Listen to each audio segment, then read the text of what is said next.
Hello, everyone, and welcome back to Book Talk with Kara. This is the first in a new installment that I'm doing, and this is where I'm going to welcome you into the story behind the different books that I write. It's something that readers and writers have been asking for, and I'll admit it feels a little weird because as an author, the books that I write are just something that I do. And so sometimes it can feel a little strange to be like, here, let me let you into the story behind this story. But because it's something people keep asking for, I decided, you know what, this fall, I'm going to do that. I'm going to just kind of let you in. And so I'm going to start with a couple of my books that are coming out right now. So as I'm recording this, it's fall 2023. It's actually September, and I have a book coming out in a couple of weeks that I wanted to take just a few minutes and let you know how did I come up with the idea for it and what's kind of the research behind it. So the book is We Three Kings, and in the prior series or season, I guess I should call it, of Book Talk with Kara, I did an episode with my co-authors, so Crystal Caudell and Angela Ruth Strong. The three of us were put together by our publisher, Kriegel, and it was such a delight. That was actually how I learned I was getting a contract from Kriegel, which I've got to tell you, that was a delightful way to learn that I was getting a contract for a contemporary legal suspense series. But what was really fun about it is the publisher was like, we would like you to write a World War II novella in this collection. I was like, yay. And what you may not know is my first books that I wrote were actually World War II. And it's always been a love and a passion of mine.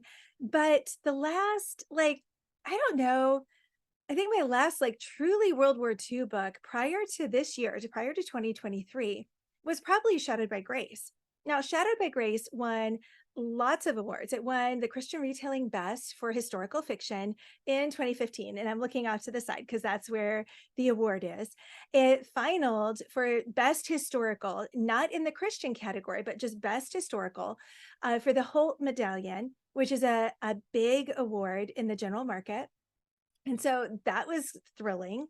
And so it's a book that I love. It came out right before George Clooney's movie about the Monuments Men. And I always joke that I let George do my marketing for me because Shadowed by Grace is set in Italy. The hero is a Monuments Man. And so that was the last World War II book that I had written. And I still have a passion for World War II stories, but it just hadn't worked out that publishers were interested in seeing more of those from me. I guess I was just ahead of the trend. And so that was fine. I shifted my focus because that's when publishers started asking for my legal suspense, which is where I had thought I would write when I started writing. And so I've just learned all along, you just kind of, you're ready. I try to stay ready. And so when I got the request to write World War II for We Three Kings, I was super excited. Now, the original idea that the publisher approached me with was, would you like to write France at Christmas time, but maybe with a French perfumery? Because the theme of this is the Christmas Carol, We Three Kings. And so Crystal Caudell writes a novella set earlier, so more Gilded Age, which is where her books are set. And then Angela writes hers contemporary, which her books are contemporary romance. And I actually just got her latest full-length novel in the mail this week, and I cannot wait to read it because I really loved the prior one that I read. And I was like, well, let me think about that. But as I kept thinking about what I might be most interested in writing, and last year was a really big writing year for me. I had 4 books I was writing, and I just don't know anything about perfume, but I had found a book, which I have right here, and it was Goring's Man in Paris. And it was a book that I kept seeing when I would walk into bookstores. And it's the story of the man, one of the men who was in Paris, but his job, well, obviously, I mean, that's in the title, but one of his jobs was to actually look for art that they were kind of taking from the Jews and from other people in Paris that the Germans were taking, and then setting up kind of the museum, the in air quotes, that then Hitler and Goring would shop from. And so if you know the story of Rose Valland, who was kind of the contact person for the Monuments Men when they got to Paris, so James Warmore and all that, who then tracked down the art after as the Germans retreated. Rose Valland was the not Italian, the French woman who memorized what had come through, where it was being shipped, and then she would go back to her apartment every night and create basically a log. And so the place that this particular gentleman was, and Bruno Los, uh, where he was is where Rose Valland was working. And so I had listened to the book, and my mind had started spinning with ideas.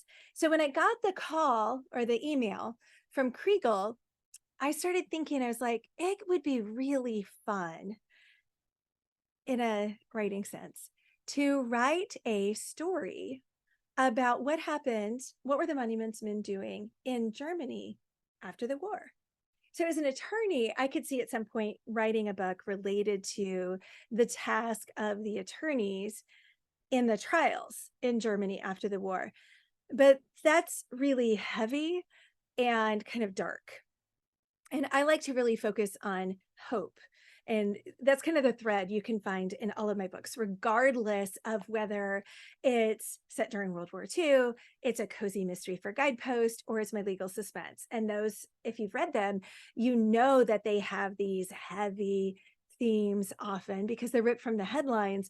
But one of the things that I kind of promise I make to you as readers is that you're not going to get to the last page and be like, ugh, what have I just invested my time in? I feel really heavy and depressed. But instead, there's going to be like this, at least this moment of, oh, okay, everything's going to be all right. Life can still be hard, but there's this momentary lift of God's there, God's present. In this space, at least for a little bit, there's hope. And so I started thinking about it, and I contacted Janera Trump, my editor, and I was just like, what do you think about if I kind of spun it on that? And so I started doing research, and they were open to it. They were like, okay, the main thing is we wanted to focus on the wise men. So Beauty Bright in We Three Kings actually focuses on that aspect. So finding art and trying to restore it and kind of bringing that hope into the picture. And what I was also able to do was focus on not a real woman who was a monuments woman, but kind of creating a person who represents some of the amazing women who served as fine arts officers at the conclusion of the war, and in some cases invested many years in the process of helping to return the art. And so that's what ended up happening, and used many books. I mean, I got lost in the research because I love it. I think it's just fascinating. So another book that I looked at was Hitler's Last Hostages, which is the looted art and the soul of the Third Reich. And I could have brought up, just a stack. Here's another one, Hitler's Art Thief, which is on another one of the men who was stationed in Paris and kind of was Bruno Los's boss, Hildebrand Gerlit. And so I could have write a whole nother book, a contemporary focused kind of on this, but that one may still come at another point in time. Kind of took a detour, and this will tie into another book, but on the lost art. So the Art Loss Registry actually has case books on all these different aspects of pieces that are still lost, and how do we go about finding them, and kind of cases that they use in classrooms to teach people how do you find lost art. And then of course some of the classics, the Monuments Men, which actually started it all for me, was Shadowed by Grace. The Venus Fixers, which is focused more on Italy, but still gives it kind of got me back into the feel for what was it like to be a Monuments Man and all of that. And so that was part of what I started on. But then what was fascinating was I found this really cool kind of, I love those juxtapositions of where you find people doing what you don't expect them to. And so I don't want to give it away, but I discovered this thing called the Wiesbaden Manifesto, because Wiesbaden, Germany, is a location, but there was a big U.S. presence there post World War II, and one of the collection points for the art that was collected, and then they had to figure out, well, who does it go back to? It was collected at Wiesbaden, Germany, and it's spelled W-I, but the W in German is pronounced V, so Wiesbaden.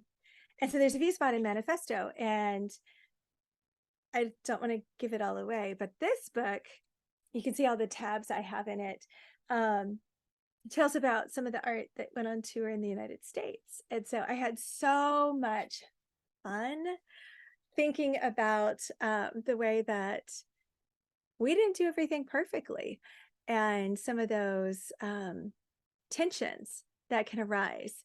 And it was just really interesting. And having spent 2 months in Germany on a kind of a study abroad, when I was teaching a class for the university I work at, it was a master's class. So we were able to do a lot of traveling while we were there, because I taught 2 mornings a week and then was just kind of on my own the rest of it. And so just really being able to think about our experiences as a family in Germany 70 years after the war, and thinking about all the aspects that come into play, and how the war continues to cast a long shadow, it just was really incredible. And so all of these different aspects come into play in We Three Kings and my novella, Beauty Bright. And so I hope you enjoy it. It was so much fun to write. I loved being able to go back to World War II for a moment in time and bring some of that amazing history to life in a story that is very much a romance. It has a little bit of mystery, and spoiler alert, it also ties in to the full-length novel that will be coming out in April of 2024. But don't worry, it stands on its own, but it's also in this really fun collection that'll get you in the Christmas mood. So I hope you enjoy it. And that's a little bit of how Beauty Bright and We Three Kings came to be, and the story behind the story.